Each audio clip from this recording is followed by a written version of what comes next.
Hello students, welcome back. We're going to continue with red blood cell disorders. We've already given a general overview of anemia and polycythemia, and we've covered polycythemia in detail. In this lecture, we'll cover the 3 causes of anemia, and in the next lecture, we'll discuss one of those in detail. Many of the components needed in this lecture have already been drawn. However, there are a few new components we'll need to illustrate. Let's first show the components that we've already drawn, and then diagram the new components.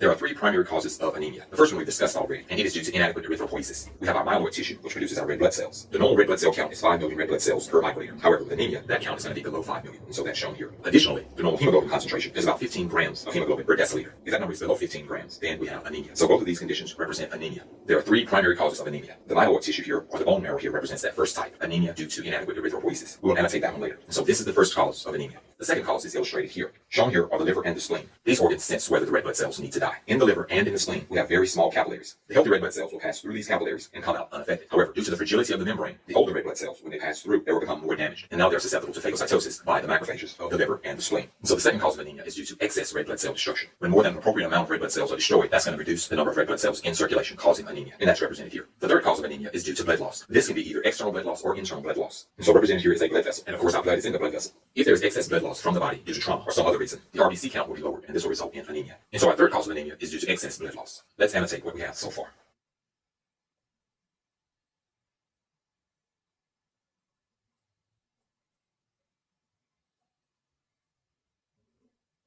Shown here, we've annotated the 3 causes of anemia. The first one is due to inadequate erythropoiesis. In this case, the myeloid tissue fails to produce enough red blood cells, and our red blood cell count is below 5 million. The second one is excess red blood cell destruction. Red blood cell destruction happens normally within the body. However, when it occurs excessively, this results in anemia, and we have a red blood cell count lower than 5 million. The third cause of anemia is excess blood loss. If excess blood is lost from the body, either externally or internally, this results in a lowered RBC count and anemia. And so these are our 3 primary causes of anemia. 2 of these causes have special names: excess RBC destruction and excess blood loss. Let's indicate the name for excess RBC destruction. Anemia caused by excess RBC destruction is also known as hemolytic anemia. Hemolytic anemia. Anemia caused by excess blood loss is also known as hemorrhagic anemia. Anemia caused by excess blood loss is hemorrhagic anemia. There are multiple causes of hemolytic anemia. Let's list 3 of them. Hemolytic anemia can be caused by drug reactions, poisons, and parasitic infections. Here we've listed 3 possible causes of hemolytic anemia: drug reactions, poisons, and parasitic infections. There are also multiple causes of hemorrhagic anemia, but we will list 3 of them. Some of the causes of hemorrhagic anemia include trauma, hemophilia, and menstruation. 3 possible causes of hemorrhagic anemia include trauma, hemophilia, and menstruation. This is all we'll say about hemolytic anemia and hemorrhagic anemia. However, there's much more to say about the anemia caused by inadequate erythropoiesis. In this lecture, we'll list the causes of this form of anemia, and in the next lecture, we'll discuss these causes in more detail. We will list 5 causes of this form of anemia. They include iron deficiency, vitamin B12 deficiency, EPO deficiency, intrinsic factor deficiency, and destruction of the myeloid tissue, which produces the red blood cells. Let's list those here. Causes of anemia due to inadequate erythropoiesis include iron deficiency, vitamin B12 deficiency, EPO deficiency, erythropoietin, intrinsic factor deficiency, and destruction of the myeloid tissue, which produces the red blood cells. That's all we'll say about these for now, and in the next lecture, we'll discuss these in more detail. Let's review what we've covered. Anemia is a condition where the RBC count is below 5 million red blood cells per microliter, or if the hemoglobin concentration is less than 15 grams per deciliter. In this lecture, we've only focused on the RBC count being less than 5 million per microliter. This anemia can result from 3 causes: inadequate erythropoiesis, excess RBC destruction or hemolytic anemia, or excess blood loss, hemorrhagic anemia. Anemia due to inadequate erythropoiesis can have 5 possible causes: iron deficiency, vitamin B12 deficiency, EPO deficiency, intrinsic factor deficiency, or destruction of the myeloid tissue, the red bone marrow. For hemolytic anemia, we've shown 3 possible causes: drug reactions, poisons, and parasitic infections. For hemorrhagic anemia, we've also shown 3 causes: trauma, hemophilia, and menstruation.